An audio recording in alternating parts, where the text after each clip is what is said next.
You don't get to walk away from this one, not tonight. The door is open like somebody already paid for what's about to happen, and the men behind you are waiting to see if your hands shake. One mistake and you don't just lose the moment, you lose control of the whole room. A baby's crying somewhere inside the house. And that sound, that's the part that breaks people. But you're not people right now. You're a decision. I'm telling you this because I've seen a lot of men talk big when the street is quiet. They preach. They promise. They swear they got a plan. Then the pressure hits and suddenly they need permission to breathe. This man didn't.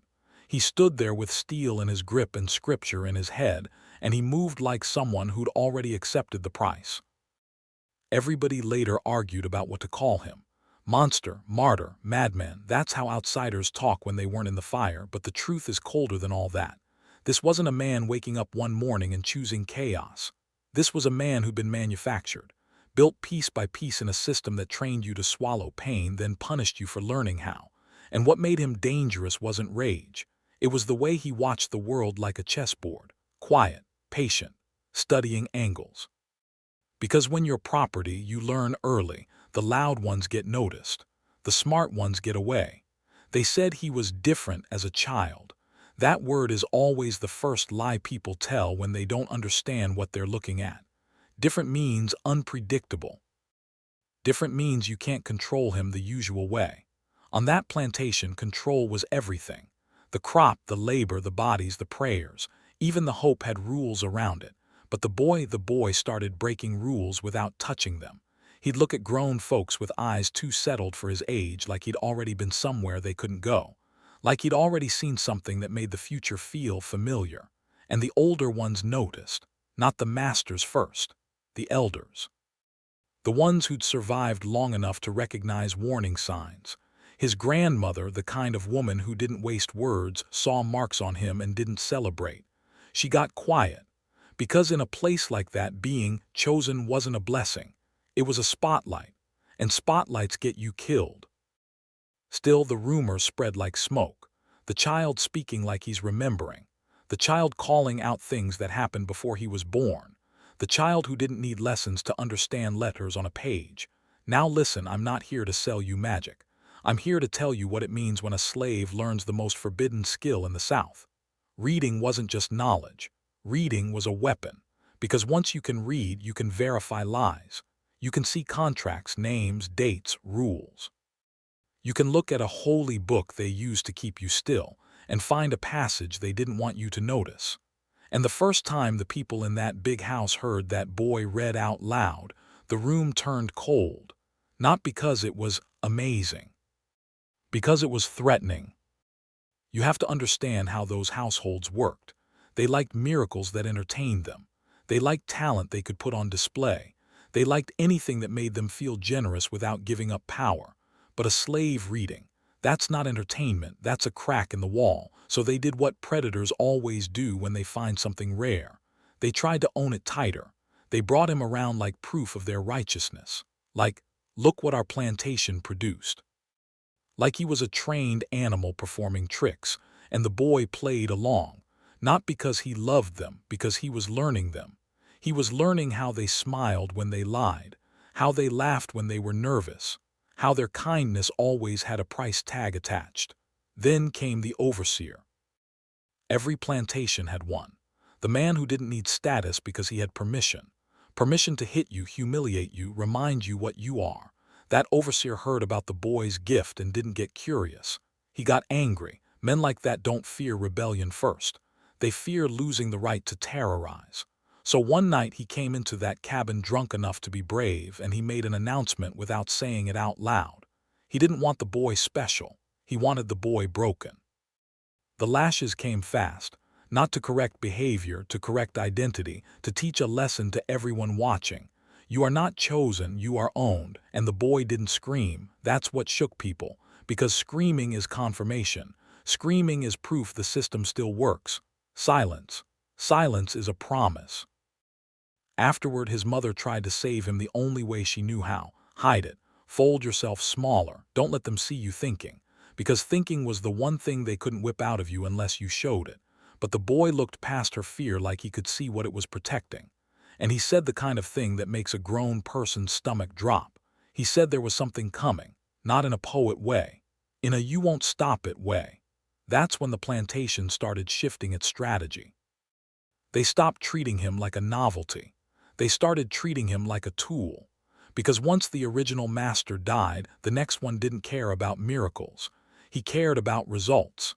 He saw a young man with influence among the enslaved, and he thought, good, I'll aim that influence where I want. So he gave him a pulpit. Not a church pulpit, not officially, something worse, a sanctioned voice. He told him to preach obedience to soothe the field hands, to keep them spiritual enough to endure misery without demanding change. And the young preacher nodded, calm, respectful, like he accepted the job. But here's where you need to lean in. Because that was the moment the game got dangerous. When you give a man a platform, you don't just give him a microphone. You give him access. You give him movement. You give him a reason to travel, to talk, to listen, to count.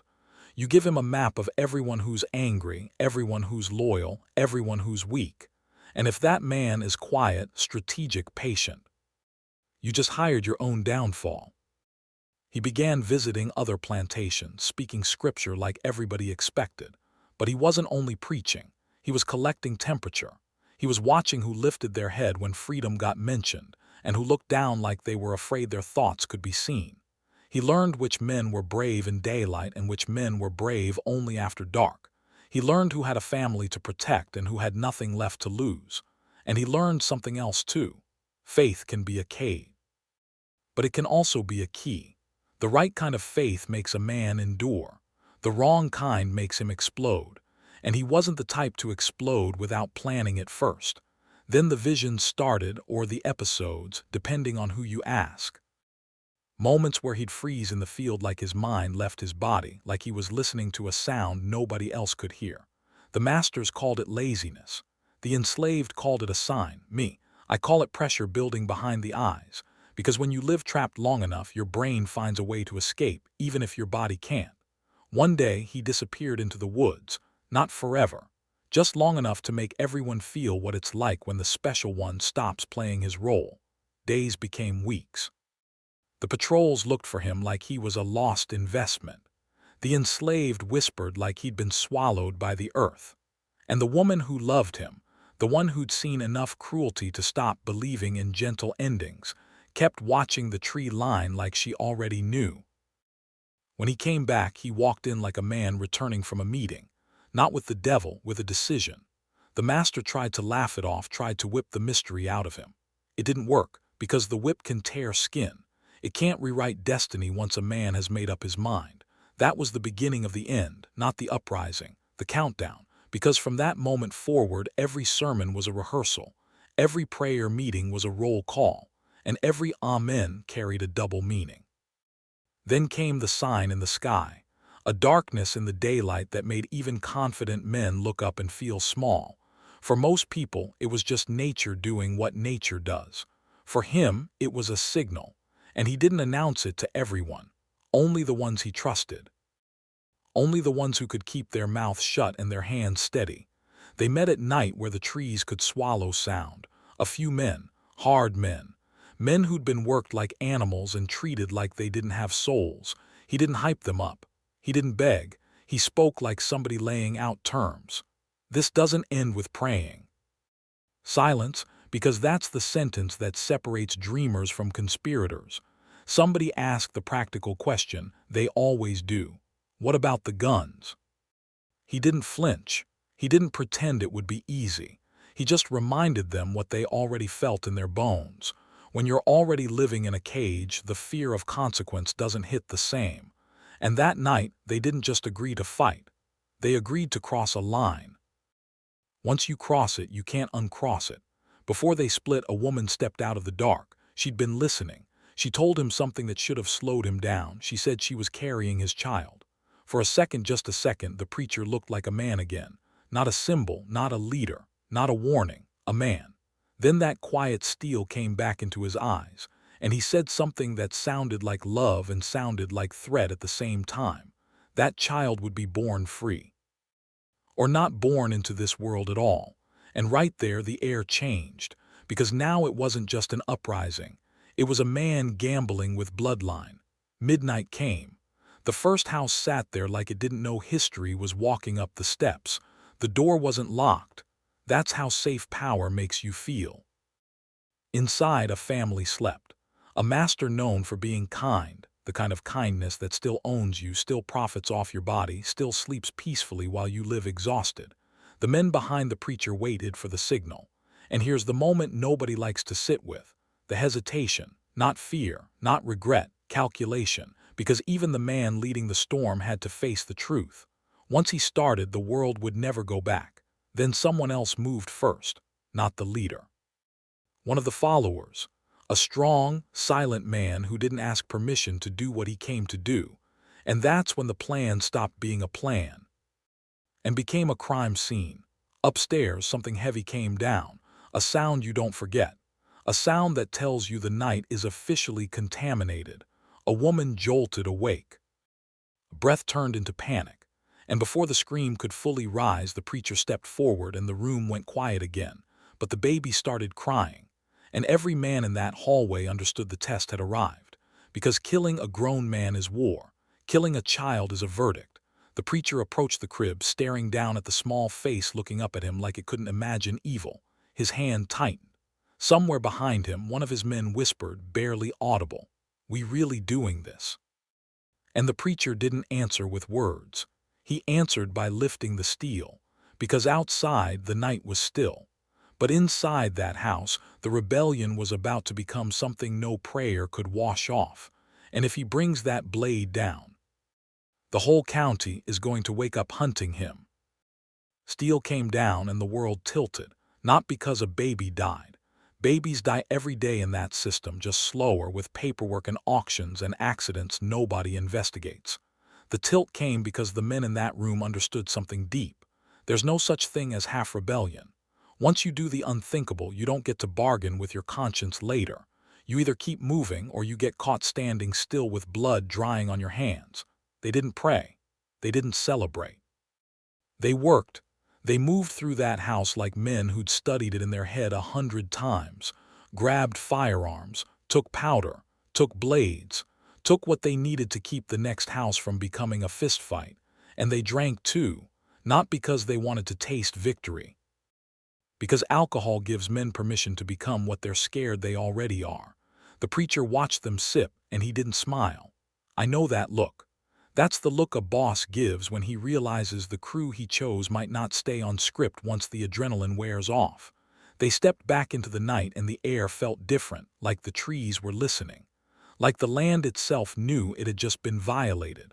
The next farm wasn't far. And that's the ugly truth about it. When you're trapped on the same few roads, when your world is limited to fences and fields, violence travels fast. It doesn't need imagination. It only needs direction. The second house went quicker. By the third, the men were getting used to it. That's what scares me most about human beings. Not the first kill. The second, the third. The way your hands stop trembling once your mind decides this is normal now. They pulled more men along the way. Some joined because they believed. Some joined because they were afraid not to. Some joined because they saw a moving wave and figured it was safer to ride it than stand in front of it. That's how uprisings grow. Not off courage, off momentum. By sunrise, the preacher had numbers. Not an army, but enough bodies to look like one in the fog. And the sun came up wrong. Not pretty, not warm, red. The kind of red that makes even superstitious men swallow hard. He took it as a sign. Of course he did. But signs don't win battles. Timing does. And timing was already slipping. Because once the first family didn't show up for breakfast, the county started whispering. When the second went quiet, the whisper turned into church bells. And when the third went up in screams, that whisper became a hunt. The preacher kept pushing them forward anyway, hitting farm after farm like he was trying to outrun the news. But then came the problem he couldn't preach away. Discipline. See, in the beginning, everyone's sharp. Everyone's locked in. Everyone's afraid and focused. Then the brandy spreads. Then the pockets get heavy with stolen keepsakes. Then a man starts thinking about revenge instead of strategy. The preacher wanted it clean, quick, controlled. No side games, because he wasn't trying to build a gang. He was trying to crack open a system. But a few of the new recruits didn't care about system. They wanted to taste power for the first time in their life, even if it was sloppy power. He caught two of them lingering where they shouldn't have been, not fighting, not moving, violating the dead like they had something to prove. That's when the preacher became something else, not a prophet, a commander. "Stop," he said, low and flat. No yelling, no theatrics, just that quiet tone that makes men freeze because they can hear the punishment in it. One of them laughed, drunk on blood and permission. "Look at us," the man said. "We already crossed every line, you still pretending there's rules." The preacher didn't argue. He lifted a gun and made a decision. One shot. The laughter stopped. Everybody stared like they'd forgotten what leadership looks like when it's real. He looked at the remaining man and spoke like he was teaching a lesson. "We're not doing this for pleasure," he said. "The moment you do it for pleasure, you're not liberating anything. You're just replacing one evil with another." Some nodded, some didn't, and right there you could feel the split forming, because not everybody followed him for the same reason. Some followed the message, some followed the chaos. And chaos always tries to take the wheel. They reached a house that didn't fit the story, a poor white family. No slaves, barely surviving, thin children, rough clothes, empty pantry. This should have been a pause, a breath, a recalculation. But the quiet man with the heavy hands, one of the preacher's most effective killers, looked at them like they were just another obstacle. "They're still white," he said, and he moved fast, certain. The preacher stood there watching it happen, and for the first time since the uprising started, something flickered behind his eyes. Not regret, doubt. Because doubt is what shows up when your mission starts slipping into something you can't control. Still, the wave kept rolling. By afternoon, the numbers were higher, but the focus was lower. The preacher could feel it. Men were tired. Men were drunk. Men were arguing over who got the horse, who got the gun, who got the silver. That's not revolution. That's looting with ideology slapped on top. And while they were busy grabbing souvenirs, the county was moving pieces on the other side of the board. Militia started gathering at the crossroads. Men with muskets, men with horses, men who didn't debate whether violence was moral because violence was their whole economy. The preacher's crew hit a place where the overseer was ready. Two of his men dropped before they even understood the house was armed. The preacher saw the blood spray and he knew the truth immediately. Surprise was fading. That's the only advantage a desperate crew ever has against a system built to crush them. He tried to speed them up, tried to steer them back onto the plan. But you can't steer a crowd once fear mixes with alcohol. You can only hope it runs in the direction you want. They stopped to rest. Just a moment, they said. Just to breathe, they said. And that's how you die, because somebody had already run ahead. A young boy, terrified, loyal to whoever promised him survival. He warned the whites. And when the preacher's crew approached the main road, the militia was already there, lined up like a wall. No speeches, no negotiations, just the sound of muskets being leveled. The first volley tore through flesh like the air itself turned into knives. Men fell hard, shocked, looking around like they couldn't believe reality had arrived. The crew scattered into the trees, the army breaking into panic pieces. The preacher shouted for them to regroup. Most never heard him. Or worse, they heard him and chose not to listen. By morning, he had a fraction of the men he started with. They hid near the first house, the one that started it all, now crawling with armed whites like ants on meat. Through the trees, the preacher saw bodies swinging from hastily built gallows. Some of them were his, some weren't. That's how retaliation works. It doesn't need accuracy. It only needs rage. His quiet killer spat on the ground. "We should have moved faster." The preacher tried to hold the line with faith, with scripture, with whatever he had left. But one of the older men, wounded, bleeding, laughed with no humor. "This is finished," he said. "Your angels ain't coming." A scream cut through the woods. They were torturing somebody. You could hear the questions in it. Where is he? Where's the preacher? Who planned it? And right then the preacher understood a second truth. The rebellion didn't end when the militia fired. It ended when fear made people start trading names for mercy. He told the remaining men to split up, move alone, hide, meet later at a place that meant something to him, a graveyard, a marker, a point on the map he trusted. But as they peeled off into the woods, he saw smoke rising from distant farms, not from rebellion, from punishment. The county was cleansing itself, swinging wildly, killing anything that looked like a threat. And the preacher realized something cold. He wasn't just hunted. He was a reason for them to tighten every chain, a reason to lock down every gathering, a reason to starve the mind. He found a hiding place he remembered from childhood, a hole in the earth where the air tasted like damp stone and old fear. Dogs barked in the distance. Search parties yelled. He opened his Bible not to preach, just to hold onto something. But the pages didn't feel like comfort anymore. They felt like evidence. Like the same words that lifted him up had also set the whole county on fire. Then he heard footsteps. Not dogs, not militia yelling. Footsteps slow enough to be careful, close enough to be real. And a familiar voice whispered from the trees, shaky, almost apologetic.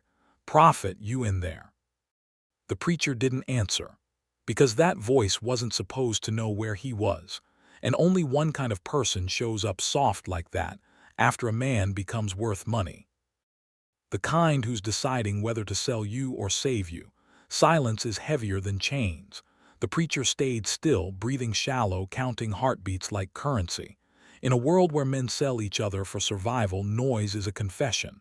The footsteps circled once, twice, then stopped. "I ain't here to hurt you," the voice said, careful with every word. "But folks are asking questions, and they got prices now." There it was, not hatred, economics. The preacher understood that language better than prayer. He waited long enough for doubt to creep in, then shifted just enough for the man to see his outline. Not surrender, just presence. The man swallowed hard. "You look different," he said. "Everybody says that when power leaves your body and hunger takes its place." The preacher didn't threaten him, didn't beg. He asked the only question that matters: how much? The man hesitated. "More than I ever had, less than what you cost them." That answer told him everything. The man wasn't a soldier, wasn't a hero, just another poor soul standing between fear and opportunity. "I won't say nothing," the man whispered, "but you can't stay." The preacher nodded once, respecting honesty even when it comes wrapped in weakness. He waited until night to move, slipping through brush, feet bleeding, lungs burning. The dogs were closer now. You could tell by how steady the barking had become, not searching, tracking. He stole food where he could, taking only enough to live another day. Every bite tasted like borrowed time. Then the news found him. It always does. An old man left cornbread near a hollow tree, eyes darting, hands shaking. "They killed her," he said without being asked. The preacher already knew who her was. "They said she was hiding weapons, said the book in her cabin was proof." The preacher leaned against a cypress, knees folding like his bones, finally decided to quit. Not a scream, just air leaving the body. The old man kept talking because silence scared him. "She fought, told them the child she carried would finish what you started." That's when the preacher felt it, not grief, guilt with teeth. The kind that doesn't ask forgiveness, it just sits there and chews. After that, the woods felt smaller. Every sound felt personal. He stopped praying, started arguing, out loud, asking questions that didn't get answered. "Was it you? Or was it me?" The dogs kept coming, weeks blurred together, swamp water, fever dreams, insects buzzing like they were waiting for him to drop. He scratched symbols into wood and stone, not because he believed they'd protect him, but because leaving marks made him feel less erased. One night a child found him, no older than 12, skinny. Brave in the way only children who have already seen too much can be. She held out food like it was a secret. "My mama say you tried," she whispered. "Say that matters." He wanted to tell her to run, to forget him, to survive quietly. But he didn't. Because survival without truth is just a longer sentence. When she left, he sat there chewing slowly, wondering if she'd live long enough to hate him for what he started. The hiding place got compromised days later. Footprints, broken vines, careful men getting close. He decided to stop running, not because he wanted to die, because he was tired of being hunted like an animal for a choice he made as a man. He moved toward town and saw them hanging people who had nothing to do with him. Women, old men, a crowd eating candy and calling it justice. That's when he understood something final. This wasn't about him anymore. It was about sending a message so loud nobody would dare whisper again. Back in the swamp, fever took him hard. He saw faces, heard accusations, heard apologies he'd never get to make. Then the footsteps came again, this time steady, confident. A poor white farmer stepped into view, shotgun trembling, eyes conflicted. "You the one," he said. The preacher stood slowly, hands open. "Yes." They looked at each other for a long moment. Two men born poor into different cages. The farmer spoke first. "They say you're a demon." The preacher almost smiled. "They say a lot of things when they're scared." "You killed children." "Yes." No excuses, no sermon, just truth. The farmer swallowed. "There's money." "I know." Silence stretched. Then the farmer lowered the gun slightly. "You coming quiet." The preacher looked back at the woods, at the place where his child would never be born, where his followers lay in unmarked graves. "I've been quiet my whole life," he said. "Let's go." As they walked toward town, the preacher noticed something in the distance. A crowd forming, not just whites, enslaved faces forced to watch. And in their eyes he didn't see hope. He saw patience, the dangerous kind, the kind that waits years. That night in the cell, the preacher didn't sleep. He talked instead, to a man with paper and ambition, ready to shape the story into something safer. "You can write it," the preacher said, "but it won't belong to you." The man smiled thin. "History always belongs to the winners." The preacher leaned back against cold stone. "Then write carefully," he said, "because losers don't disappear, they ferment." The pen scratched. Outside, the gallows was already being built, and somewhere beyond those walls a generation was watching closely, learning what rebellion costs and what it teaches. The cell smelled like damp stone and old decisions, chains on his wrists, iron on his ankles. Heavy enough to remind him this wasn't symbolic anymore. This was final. The man with the pen came back every day, always polite, always curious, always pretending this was about understanding. The preacher let him talk. That's how you control a conversation. You let the other man think he's driving. You really believed God told you to do it. The writer asked one night, dipping his pen. The preacher didn't answer right away. Outside the cell, someone was screaming, not far, not quiet, the kind of scream meant to educate an audience. "I believed," the preacher said finally, "that something inside me snapped because it had nowhere else to go." The pen paused. "That's not what people want to hear." "No," the preacher said, "they want madness. Madness lets them sleep." The writer nodded slowly. He'd fix it later, shape it, sand it down, make the story sharp but not contagious. That's when the preacher leaned forward, chains scraping. "Write this too," he said. "Every man in this county sleeps easier calling me insane than admitting I make sense." The writer didn't respond, but he wrote. Visitors came, some to spit words through the bars, some to pray loudly so everyone could hear their righteousness. One young woman came crying, carrying a piece of carved wood her husband made before he died following the preacher. "He believed you," she said. "I don't know if I do." The preacher took the carving, running his thumb over the grooves. "Belief ain't clean," he said. "It's just louder than doubt." She nodded like that hurt worse than anger. When she left, the cell felt smaller. The trial lasted minutes. That's how justice moves when the verdict is already built. Witnesses pointed, voices shook. Words like butcher and devil flew easy. The preacher stood when asked to speak. He didn't defend, he explained. "You call it murder because you recognize the bodies," he said calmly. "You never counted the ones you buried slowly." The judge banged wood, the crowd hissed, but some faces in the back didn't move. Those were the ones who understood, poor whites, men who owned nothing but still benefited from everything. They didn't cheer, they watched. Sentence came fast, death, scheduled, clean. The preacher accepted it like a date he'd already penciled in. The night before execution, a boy was brought to the bars. Barely old enough to shave, related to one of the families that died. "I hate you," the boy said, voice breaking. The preacher nodded. "That's honest. You didn't have to kill them." "No," the preacher agreed, "but I did." The boy clenched his fists. "They were good to you." The preacher leaned closer. "They own me," he said. "That's not goodness, that's preference." The boy didn't reply. He left confused. Confusion is the most dangerous seed of all. Morning came gray. The kind of sky that doesn't pick sides. They walked him out. Crowd packed tight, breath visible, eyes hungry. He scanned the faces, found what he expected: fear, anger, relief, and something else: calculation. The enslaved were forced to watch, and they did, quiet, still, learning. When asked for final words, the preacher didn't shout, didn't preach. He spoke like a man closing a deal. "You can kill me," he said, "but you just taught everyone watching that chains can be challenged. And once people learn that, they don't unlearn it." Settled, the platform creaked. As the trap prepared to open, the preacher looked past the crowd, past the town, past the moment. He saw years, decades, blood that hadn't spilled yet. And right before the floor dropped, he realized the truth no one else wanted to admit. This wasn't the end of a rebellion, it was a rehearsal. And somewhere in that crowd, someone was already memorizing the mistakes. The body stopped moving. That's what the crowd waited for. Not justice, not closure, stillness.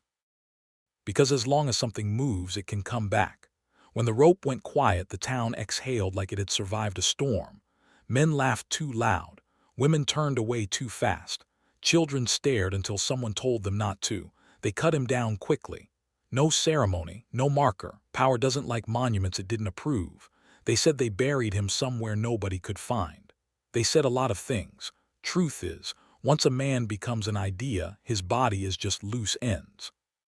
What mattered came next. The retaliation. That's where the real numbers stacked up. Plantations locked down overnight. Night patrols doubled. Prayer meetings outlawed. Reading forbidden. Any gathering without a white face present became a crime. They weren't punishing rebellion. They were punishing possibility. Men who'd never heard the preacher's voice were dragged out anyway. Women beaten for knowing too much. Children whipped for asking questions they didn't understand. Fear doesn't need accuracy, only direction. And for a while it worked. The county went quiet.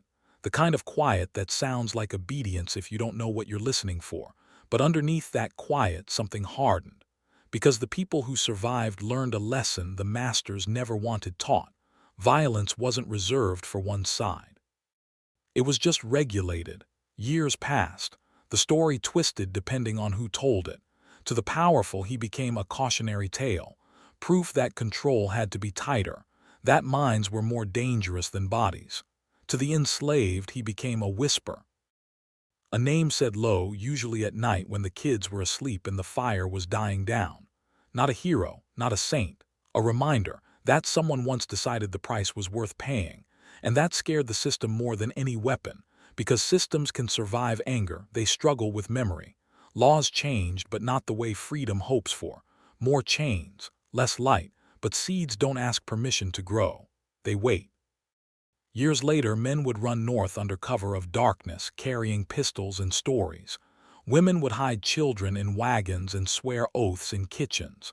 And when asked why they risked everything, some of them would mention a preacher who didn't wait for permission. They wouldn't repeat his mistakes. They studied them. That's how revolutions mature. Not by worshiping failure. By learning from it.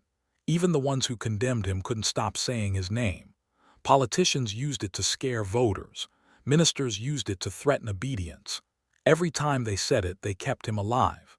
Decades later, when the nation finally tore itself apart in uniforms and cannon smoke, blood ran in numbers he never reached. And some old folks would say quietly, he warned them. Not proudly, just accurately, because the preacher never claimed he was right, only that the pressure was real. That oppression always collects interest. And somebody always pays. If you listen closely, that's still they thought time would erase him. That's the first mistake powerful people always make. They believe memory works like ink in the sun. Fade it long enough and the shape disappears. But memory doesn't fade, it settles. It sinks into places laws can't reach. Years after the rope did its job, men still woke up sweating from dreams they couldn't explain. Not nightmares exactly, more like unfinished conversations, questions without answers. What if we'd listened?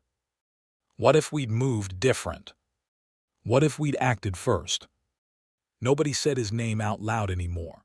Saying it felt like inviting trouble, but silence didn't mean peace. It meant compression, and compressed things explode harder. The counties around Southampton changed their tone, not kinder, smarter. They learned that brute force alone creates martyrs. Martyrs create stories. Stories travel, so they shifted tactics. Less spectacle, more paperwork, more laws written clean enough to look moral. Violence wrapped in procedure, chains disguised as policy. That's when the real danger started, because when oppression learns restraint, it lasts longer. But even then, something kept slipping through. Children who overheard whispers, who noticed which adults went quiet when certain stories came up, who saw fear flash across a grown man's face for just a second when the past was mentioned. Those children grew up carrying fragments. They didn't know the full story. They didn't need to. They just knew resistance had once been possible and might be again. Decades later, men with different names and different accents would stand in different rooms, facing different enemies, and feel the same pressure building behind their eyes. They wouldn't talk about visions. They'd talk about strategy. They'd talk about timing. They'd talk about how you don't challenge power head-on unless you're ready to lose everything. That's evolution. That's learning. And somewhere deep in the country, under dirt that never got a marker, the preacher's bones, wherever they actually ended up, kept doing what bones do best, feeding the ground. Power hates that part, because soil doesn't care who was right or wrong. It only cares what grows next, and something always grows. The question is whether another man like him will rise. That question's already been answered. The real question, the one nobody likes to sit with, is this. Will the next one make the same mistakes? Or will he be smarter enough to finish what the first one started? And when that day comes, you won't hear sermons, you won't see signs in the sky, you'll just feel the pressure change. And by the time you recognize it, the board will already be set. He lesson, not about him, about what happens when a system leaves no clean exits. Because somewhere right now, someone is watching, counting, learning. And unlike the preacher, they're patient. Here's the part they don't put in books. After everything settled, after the laws tightened and the stories got cleaned up, there were men who went back to work like nothing happened. Same fields, same roads, same quiet obedience. But obedience isn't belief. It's camouflage. Those men watched carefully. They noticed who got promoted, who got trusted, who got nervous when questions came up.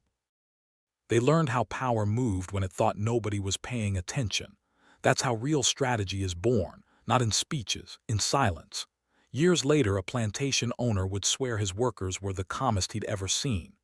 No singing, no arguing, no gatherings, just heads down and hands moving. He thought that meant control, it meant patience, because the loud ones were dead, the careful ones were still breathing, and every now and then someone would disappear. No chase, no dogs, no headlines. Just gone, north, west.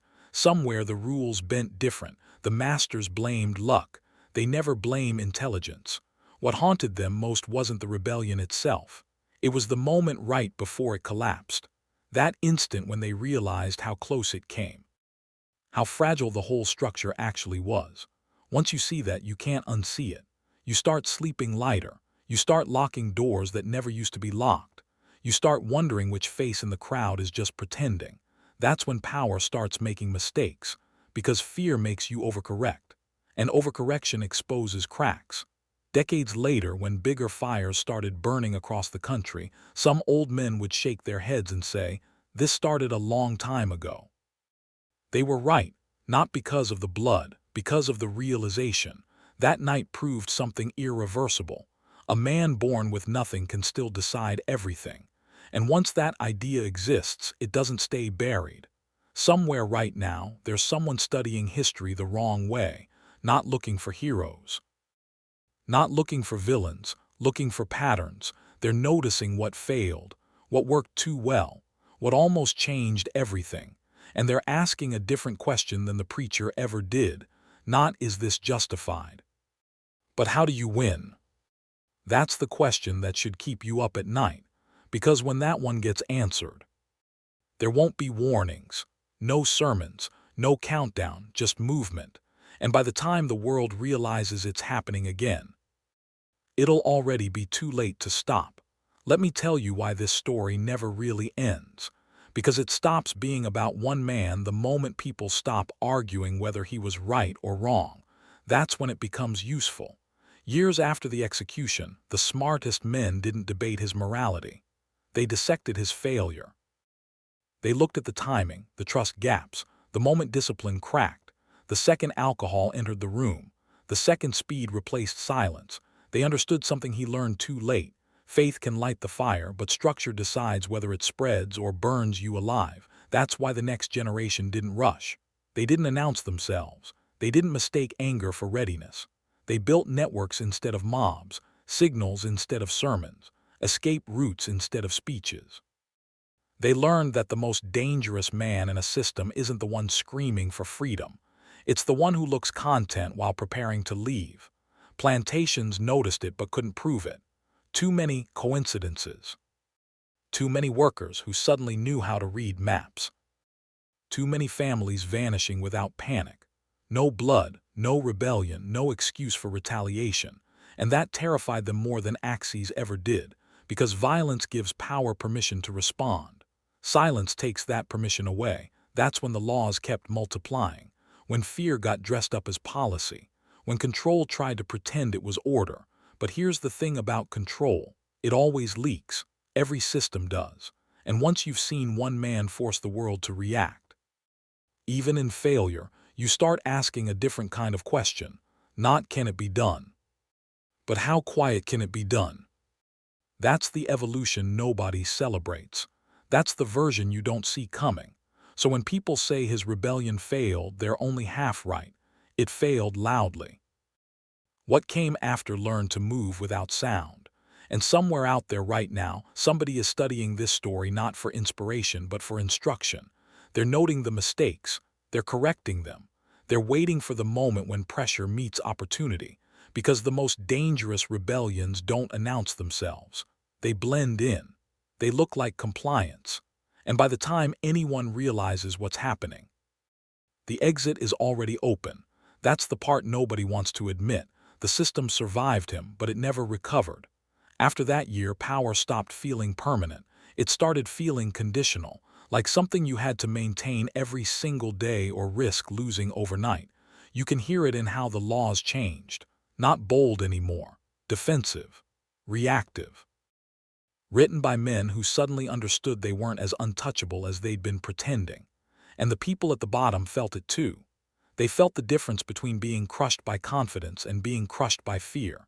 Fear makes mistakes. Fear overreaches. Fear watches shadows that aren't there and misses the ones that are.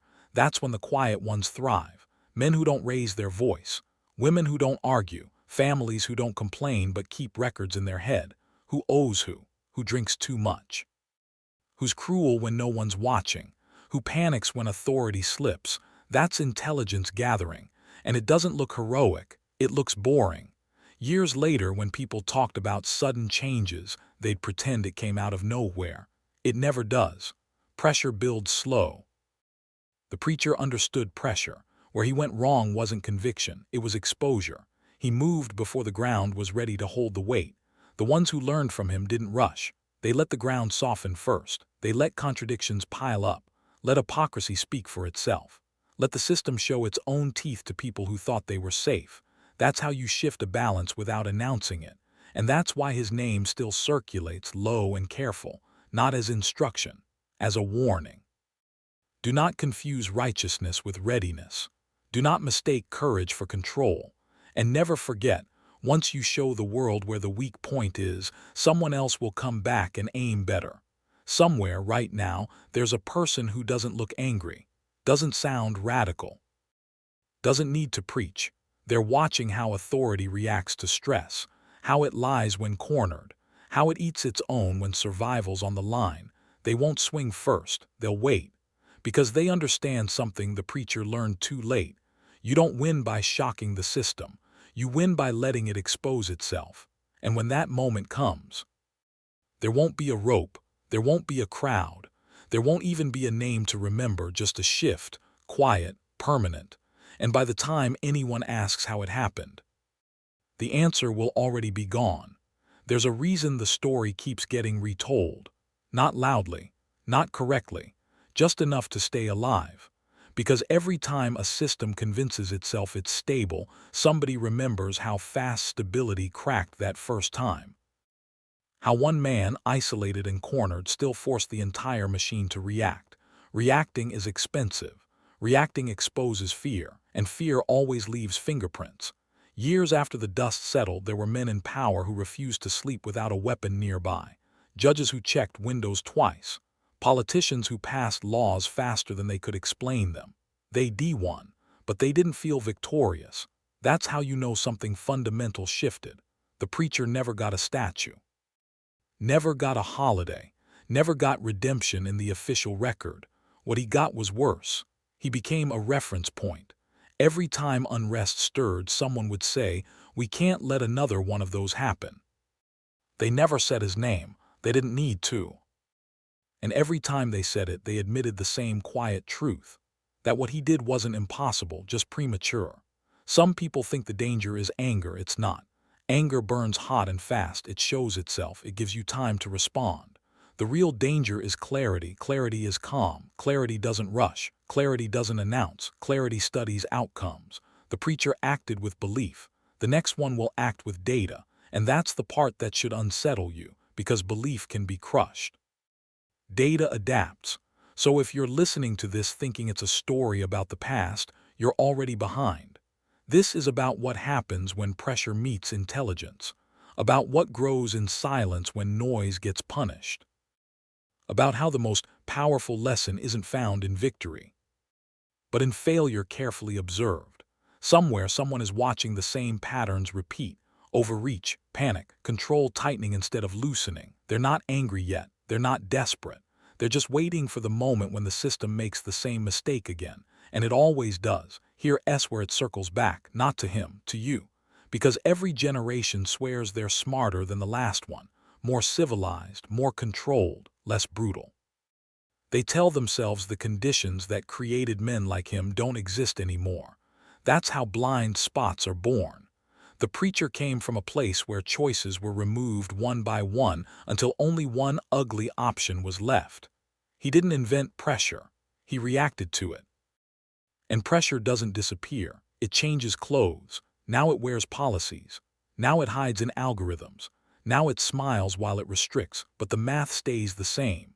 When people feel trapped long enough, they stop asking if they'll push back and start calculating how. That's the phase nobody notices, because it doesn't look like rebellion. It looks like compliance with a memory. People showing up on time, doing what's required, saying the right things, while quietly mapping exits. That's when the danger is closest, not when crowds are loud, not when slogans fill the street, but when everything feels calm. That calm is deceptive. It's the calm right before patterns repeat. The preacher was visible. That's why they could hang him. Why they could build a story around him and pretend the lesson was learned. The next one won't be visible. No pulpit, no sermons, no followers gathered in one place, just influence moving sideways. And by the time anyone realizes something's wrong, they won't be asking who to arrest. They'll be asking where control went. That's the unanswered threat. Not another uprising, a disappearance, of certainty, of obedience, of the belief that power is permanent. And when that belief goes missing, history doesn't knock, it walks in like it owns the place. Power hates uncertainty more than resistance. Resistance gives it something to crush, a face, a name, a crowd to surround. Uncertainty just sits there, breathing. After him, the world didn't erupt again right away. That's the part people misread. They expect lightning twice in the same place. They don't understand how storms actually work. The air has to change first. So things slowed down. On the surface, order tightened. Rules multiplied, eyes watched everything. Silence became policy. But underneath that silence, people adjusted.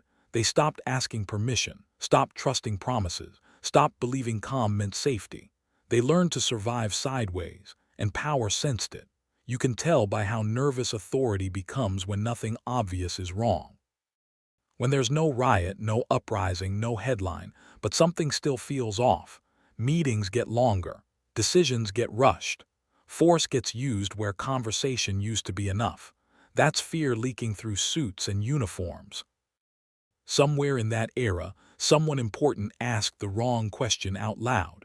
What if the next one doesn't announce himself?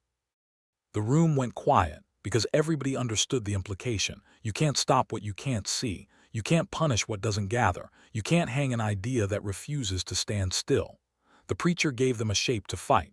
The next version won't. It'll look like cooperation, sound like agreement, move like loyalty, until it doesn't. And when that shift happens, there won't be a night where everything explodes at once. No single house. No first blade. No moment you can point to and say, that's when it began. It'll already be in motion, already layered, already past the point where fear can reverse it. That's the real inheritance he left behind. Not blood. Not sermons, not even rebellion. A lesson in timing. And somewhere, right now, someone is learning it quietly. Waiting for the system to blink first. The system never blinks when it's confident. It blinks when it's tired. When it's spent years tightening screws that don't actually fix the problem. When it's exhausted from watching everyone everywhere all the time. When it's enforcing rules it no longer remembers the reason for. That's when mistakes happen, not loud ones, small ones. The wrong person overlooked. The wrong exception granted. The wrong assumption made because they've been quiet for years. Quiet gets mistaken for submission every single time. That's the final error, because quiet is where preparation lives. The preacher forced power to react before it was ready. He made himself the center of gravity and gravity crushed him. The next wave won't do that. It won't need a face. It won't need a martyr. It won't even need belief. Only coordination. That's what makes it dangerous. No speeches to record. No meetings to infiltrate. No leader to betray. Just people acting in ways that suddenly stop serving the system. Work slowing down. Compliance turning literal. Rules followed so precisely they collapse under their own weight. Nothing illegal. Nothing dramatic. Just enough friction to make authority realize it's losing control without knowing where. And by the time it starts asking, who's behind this? The answer will be the one it hates most. Everyone. That's the part the preacher never got to see. He showed them resistance. Others will show them withdrawal. And once people learn they don't have to fight power to weaken it. They just have to stop feeding it. There's no rope for that. No crowd. No warning bell. Just a slow moment when those at the top look around and realize something essential is missing. And they don't know when it left, or who took it, or how to get it back. That's when power starts asking the wrong people the wrong questions. It looks for enemies and finds none. It looks for leaders and finds crowds. It looks for noise and finds routines. And routines are dangerous. Because routines can be changed without anyone noticing at first. A shipment late. A process followed exactly instead of the usual shortcut. A rule enforced so literally it jams the whole machine. Nothing to arrest. Nothing to shoot, nothing to hang, just inefficiency spreading like a rumor. The preacher's mistake wasn't vision, it was urgency. He wanted the world to flip in one night to confess its sins under pressure. Power doesn't confess. It adapts then waits for you to slip. The ones who learned from him understood something colder. You don't flip the table, you loosen the legs, slow, patient. So when it finally collapses, nobody can agree on why. That's the part that keeps authority awake. Because violence you can respond to, but erosion doesn't announce itself, it just keeps working. Somewhere someone is practicing that patience right now. Not angry enough to rush, not afraid enough to quit, calm enough to wait. They don't need courage, they need time. And time has a way of choosing sides without asking permission. When the collapse comes, it won't look like revenge. It'll look like confusion. Like a room full of powerful people realizing the levers don't do what they used to. They'll search records, they'll review footage, they'll blame each other. And in that chaos, they'll remember the preacher the wrong way. They'll say, at least back then we knew who the threat was. That's when it'll be too late. Because the most dangerous threat is the one that doesn't need to be named. By the time they realize something's wrong, they'll call it a misunderstanding. That's how denial sounds when it's wearing a suit. They'll say productivity dipped because of external factors. They'll say loyalty faded because of cultural shifts. They'll say control slipped because people lost values. They'll never say the real reason. That obedience stopped making sense. The preacher learned too late that power doesn't fall from attack alone. It falls when the people holding it realize they're holding air. When commands still echo but nobody rushes to answer. That moment is quiet. No drums, no fire, no hero stepping forward. Just a pause where everyone looks at everyone else, waiting to see who moves first. And nobody does. That's when fear changes hands, because power survives on predictability.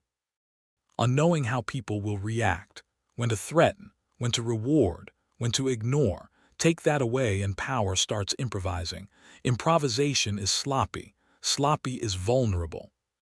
Somewhere in the future of this story, there will be a meeting behind closed doors. Voices low, faces tense. Someone will say, "We need to make an example." And someone else, older, quieter, will answer, "Of who?" Silence, because examples only work when there's a single target, and there won't be one. That's the inheritance the preacher never meant to leave. Not blood in the dirt, uncertainty in the air. A system trained to fight enemies, now surrounded by people who refuse to be one. And when the pressure builds again, as it always does, the question won't be whether someone rises up. The question will be whether anyone notices. Before the balance tips without permission, that's when power starts making deals with itself, lowering standards, redefining success, calling survival a victory. That's how decline hides in plain sight. The preacher never lived to see that stage. He only saw the walls and chose to hit them head-on. Necessary, maybe. Effective, no. But every system remembers its first real scare. It carries it like a hairline fracture. You don't see it day to day. You don't feel it when things are calm. But under stress, it spreads.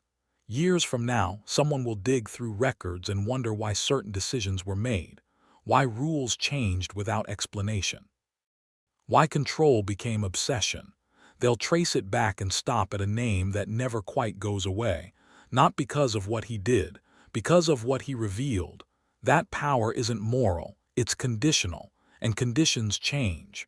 The preacher forced the mask to slip for a moment, just long enough for everyone watching to realize it was a mask. That knowledge doesn't disappear. It waits. It waits in people who look harmless, in workers who never complain, in citizens who follow rules without believing in them. The most dangerous position in any system isn't opposition, it's disengagement, because you can't intimidate someone who's already decided the system doesn't own their future. Somewhere out there, someone is reaching that decision quietly. Not angry, not loud.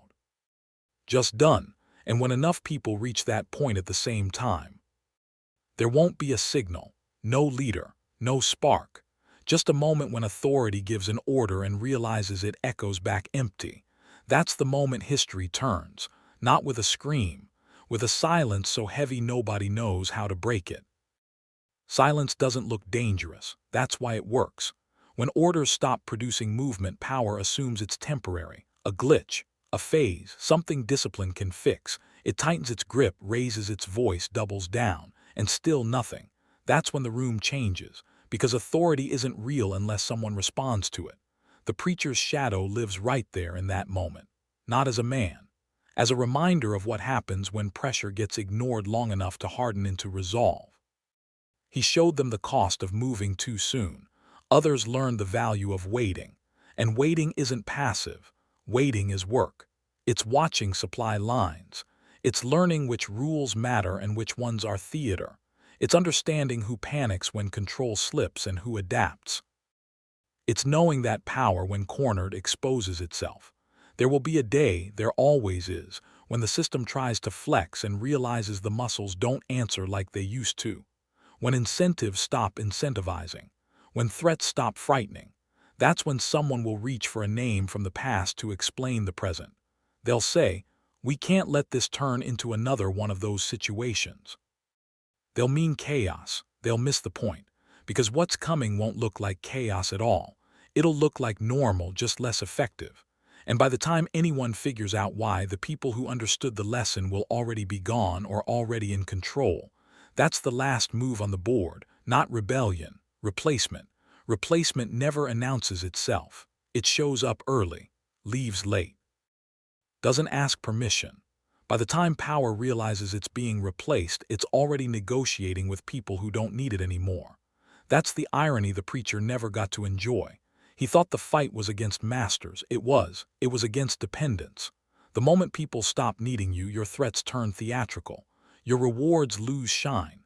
Your laws start sounding like suggestions. That's when power gets nostalgic. It talks about the good old days, about order, about respect. Those words always mean the same thing. Control is slipping. Somewhere in a quiet room, someone will pull old reports, old stories, old warnings. They'll trace lines back to that first crack and say, "This is where it started." They'll be wrong. That was just the moment it became visible. The real beginning happened when people learned to watch without reacting, to comply without believing, to wait without hoping. That's the kind of patience that outlives ropes, prisons, and stories meant to scare children. And right now, as you hear this, there's someone doing exactly that. Not angry, not loud, just counting days, watching patterns, learning when to move and when to stay still. You won't know their name. You won't hear their voice. But one day, you'll notice something's changed and nobody can explain how. That's when you'll understand the real legacy of the man they thought they buried. Not blood, not fire, a lesson, and lessons don't die, they get used. There's always a moment right before the shift. Not dramatic, not loud, just off. A delay where there shouldn't be one. A response that comes back slower than expected. A decision that used to be automatic, now suddenly debated. That's when experienced power gets uneasy, because systems aren't built to ask questions about themselves. They're built to function. When they hesitate, it means something underneath isn't lining up anymore. The preacher forced hesitation with violence. What came after learned to create it without force at all. That's the evolution nobody prepares for. You can train soldiers for riots. You can build prisons for rebels. You can pass laws to crush movements. But you can't legislate belief. And you can't punish a population that's already mentally checked out. That's when authority starts mistaking compliance for loyalty, right up until the day compliance stops producing results. Someone will eventually say it out loud. "Why isn't this working anymore?" And the room will go quiet because no one will have an answer that doesn't admit the truth. That control isn't being challenged. It's being ignored. That's worse, because challenges can be defeated. Indifference can't. Somewhere right now, someone is choosing patience over rage, precision over noise, timing over impulse. They don't need a sermon. They don't need a symbol. They don't need permission. They're just waiting for the system to lean on something that's no longer there. And when it does, the fall won't be sudden. It'll be confusing, messy, unexplainable. And by the time anyone realizes what really happened, the game will already be over. Here's the coldest truth in all of it. Power doesn't fall when people rise up. It falls when people stop looking up. That's the shift nobody hears coming. No chance, no warning shots, just a quiet refusal to treat authority like gravity. The preacher thought gravity was fixed, thought you had to fight it with force, with blood, with sacrifice loud enough to shake the ground. He was wrong about that part. Gravity only works if you believe it does. Once people realize it's conditional, everything changes. That realization spreads quietly. From one conversation to another, from one small decision to the next, not revolutionary acts, personal ones, who to trust, what rules to follow literally, when to stop volunteering effort, nothing dramatic, just enough disengagement to make systems stumble. And when systems stumble, they expose the people who rely on them most. That's when power gets sloppy. It reaches too far, punishes too broadly, assumes loyalty where there's only habit. Those mistakes stack. And one day, without a headline or a hero, the balance tips, not because someone attacked, because too many people decided independently that this arrangement no longer served them. That's when authority realizes the most dangerous thing possible. It's not being resisted, it's being outgrown. Somewhere right now, someone is making that decision for the first time, not with anger, with clarity. And that's how it always starts, not with a scream, with a calm thought that says, I don't need this anymore. That thought doesn't feel revolutionary when it shows up. It feels practical. Like finally noticing a bad deal and deciding not to renew it. The preacher never got that luxury. His world forced decisions into the open, demanded blood receipts, made every move visible. He played on a board where secrecy wasn't an option. What came after learned a different game. One where the smartest move is not to announce you've stopped believing, just to stop investing. Power notices investment before it notices defiance. It can handle enemies. It panics when supporters quietly turn into spectators. That's when loyalty programs get louder, when incentives increase, when speeches multiply and promises get recycled like they're new. It's also when mistakes accelerate, because the people still enforcing the system start realizing they're enforcing it alone. They look around and see fewer volunteers, less enthusiasm, more clock watching, more just doing my job. That's a system bleeding out without a wound. And here's the part that should make you uneasy.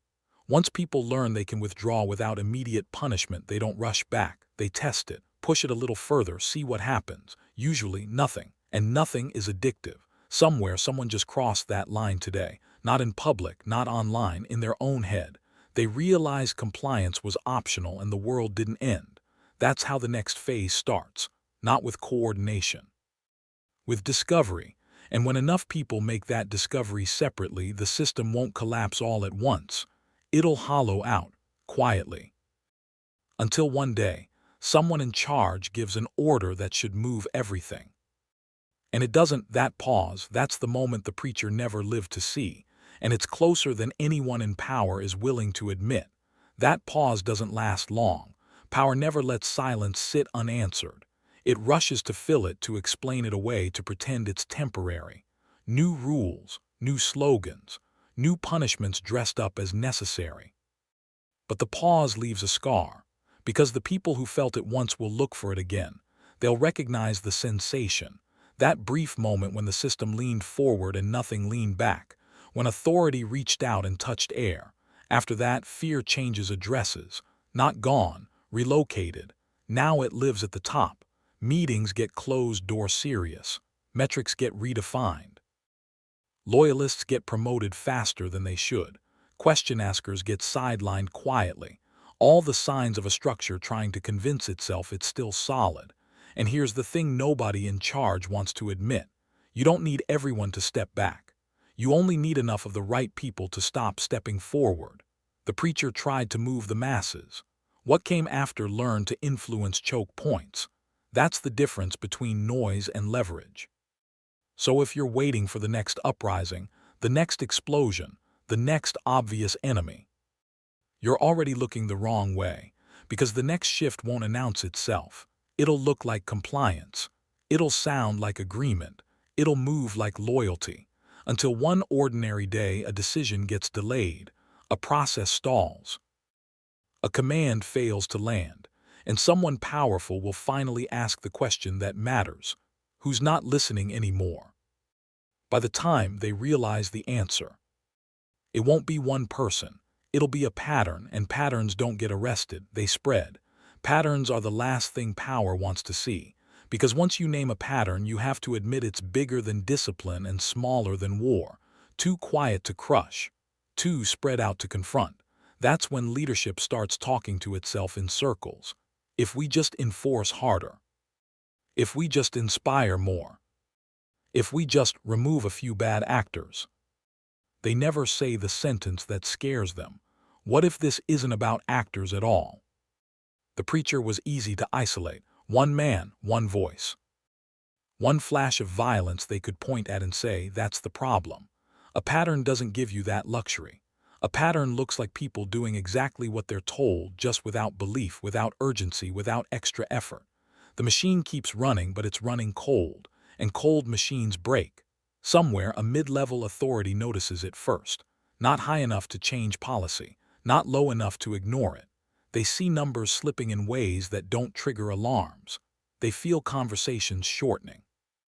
They notice eyes that used to look up now looking past them. They report it upward. It gets reworded, softened, buried, because admitting uncertainty at the top is more dangerous than being wrong. So the system keeps moving, pretending momentum hasn't changed. Momentum always tells the truth. And one day, soon or later, it doesn't matter, someone will make a move based on the old assumption. They'll expect compliance, cooperation, fear, and instead they'll get delay, confusion, excuses that sound reasonable but stack up into resistance without a face. That's when the realization hits. Not that there's an enemy, that the environment itself has changed. The preacher forced a confrontation. What followed learned to change the room. And once the room changes, every move after that is made on unfamiliar ground. Say the word when you're ready to keep going. Unfamiliar ground makes powerful people dangerous, because confidence disappears but authority stays armed. That's when you see the shift from leadership to control, from guidance to enforcement, from persuasion to pressure. The tone changes, the language sharpens, the patience thins out. They start demanding proof of loyalty instead of assuming it, and that's the tell, because loyalty that needs proof is already gone.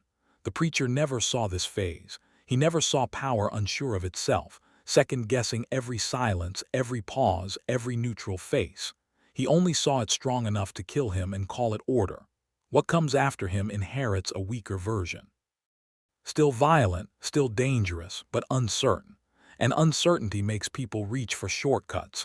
That's when mistakes get made in daylight, wrong people punished, right people ignored, signals misread. The system starts swinging at shadows, and shadows don't bleed. Meanwhile, the pattern keeps spreading, not because anyone planned it, because it works, because people notice what goes unpunished, what slips through, what doesn't trigger alarms. They don't call it resistance, they call it getting by. But enough people getting by changes the math. That's when the system realizes something irreversible. It can't scare everyone at once. It has to choose. And the moment it chooses, it admits limits. Limits invite testing. Testing invites exposure. And exposure is the one thing power can't survive intact. So if you're waiting for a clear ending to this story, you won't get one. No victory scene. No collapse montage. Just a slow tightening of tension where everyone involved knows the balance isn't what it used to be, and nobody is quite sure how far it can go before something gives. That's the danger now. Not what happened, what might. This is where the danger sharpens. Because once power understands its limits, it stops pretending to be fair. It stops asking. It starts testing. Random enforcement. Selective punishment. Rules applied differently depending on who's watching. Not to fix the system, to see who flinches. That's the phase where mistakes become fatal, not for the people at the bottom, but for the illusion at the top. Because inconsistency teaches faster than speeches ever could. People start comparing notes, quietly. Why him and not her? Why today and not yesterday? Why this rule now? Questions spread faster than orders, and the people asking them aren't angry, they're analytical. They're treating power like a problem to be solved, not a force to be feared. That's when authority realizes it's lost the narrative. The preacher never took the narrative. He shattered it, necessary, loud, costly. What came after learned something colder. You don't shatter narratives, you starve them. You let them contradict themselves until no one knows which version to obey. And when that happens, fear stops being centralized. It fractures. Some people panic. Some people overreact. Some people hesitate at the exact wrong moment. That hesitation is deadly, because systems only work when timing is predictable. Right now, somewhere you can't see, someone is watching that hesitation form. They're not rushing. They're not pushing. They're letting it develop naturally, because once hesitation becomes habit, control never fully comes back. And the worst part, by the time anyone decides to act decisively again, they won't agree on how, or against whom, or whether it's already too late. That's the open threat. Not rebellion, not revolution. A system waking up one morning and realizing it no longer knows itself. And once that happens, anything can step into the gap. The mistake they make is assuming the gap belongs to whoever shouts loudest. It doesn't. It belongs to whoever solves problems when the system can't. That person doesn't arrive in a blaze. They're already there, have been for a while, sitting in meetings nobody remembers approving, handling issues nobody else wants touching. The one people call when rules collide and deadlines don't care. Calm voice, clean hands, no speeches, just results. At first, power treats them like a convenience, a workaround, a temporary fix, someone to lean on until things stabilize. But stabilization never comes, so the leaning becomes habit. Files start routing through them just to be safe. Decisions get checked with them out of respect. Conflicts get deferred to them because they understand how things really work.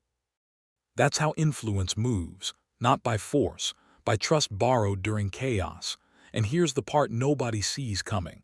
This person doesn't rush. They don't overplay it. They keep their head down and their calendar full. They let others argue policy while they manage reality. They let others posture while they control timing. They never contradict authority in public. They just make sure authority can't function without them. That's when the switch flips. Not announced, not voted on. One day an order goes out and waits on their approval. One day a punishment gets delayed because they advised caution. One day resources move where they suggest, not where they're told. And suddenly power realizes something chilling. They don't know how much control they've already outsourced. They don't know when it happened. They don't know how to take it back without collapsing everything they're trying to protect. The preacher never imagined this ending. He thought change had to be loud, bloody, immediate. He didn't see the long game, the one where nobody needs to die for the balance to shift, the one where the system keeps running, just no longer for the people who built it.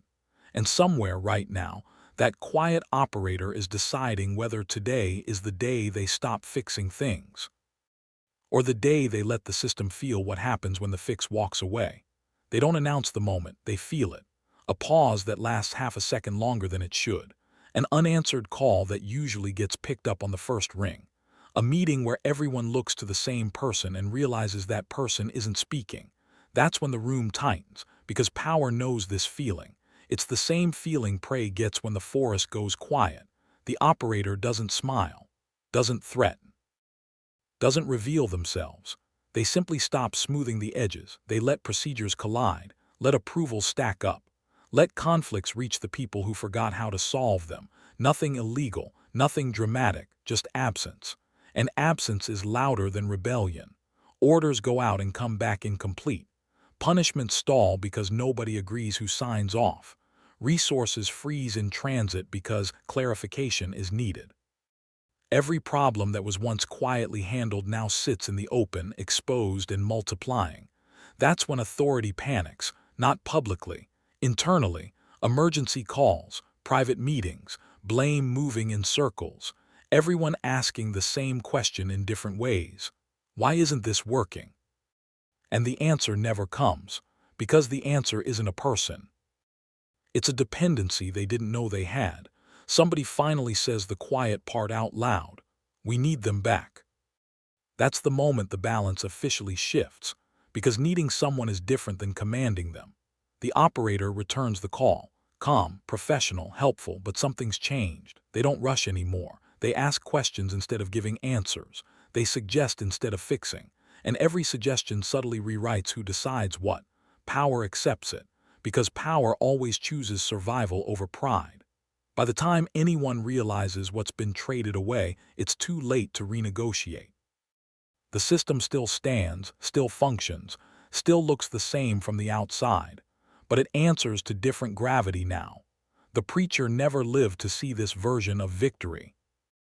No blood, no ropes, no speeches carved into history, just a system that slowly forgot who it was built to serve. And the most dangerous part, there's nothing to tear down, nothing to overthrow, nothing to avenge, because the takeover didn't come from outside. It came from within, quiet, strategic, inevitable. And somewhere, someone else is watching this happen, learning exactly how long it takes and exactly how little noise it requires. The game never ended. It just changed hands.